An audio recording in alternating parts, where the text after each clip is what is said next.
Double cropping mai pakhanbibagi damak CADA-bu Tekcham Loumee Lupna apenba fongdorakli. Thoubal district ki manung chanba Tekcham makhada lairiba Tekcham Tentha Loukol gi lau pari chamarom asi chahi asigi oina double cropping chauna mai pakle. Chahi asida Command Area Development Authority CADA-na Loumee singda pirakhiba matenggi taubimal Loumee singna kauzaroi.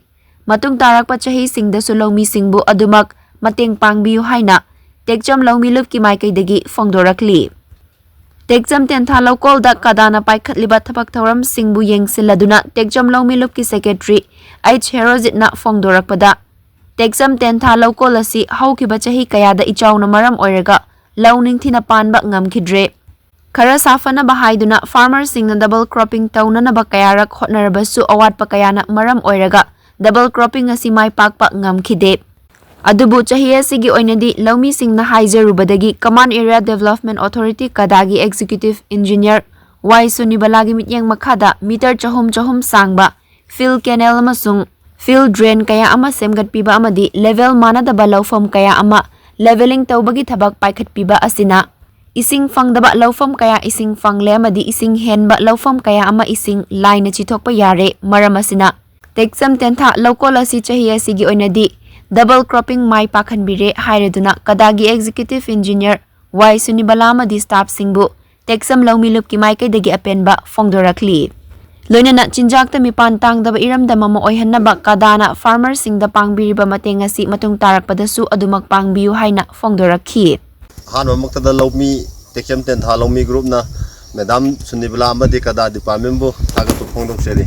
Madam Y. Sunibala ki miyeng makhada akogi fill drain adaidi akogi fill channel drain ising thonaba amasung ising pisalaknaba drain mangna magi miyeng makhada koi Loumee singda mayam bidana koi Loumee praja mayamna Madam Sunibala haingai leitana Thagatkhre fongdokseri aduga akogi lauta manadaba fill leveling tawbiba amadi lau kangthak lau singbu lau upanukaina widamta sisu CADA department jina Madam koigi Y. Sunibalagi miyeng makhada sembidana mayam ama sembiri mathang lakpa chahi singdasu koigi asigumba program sing ase koigi Loumee singda pibiyu haina Madam Sunibala bu haingai leitana Thagatkhre fongdokseri.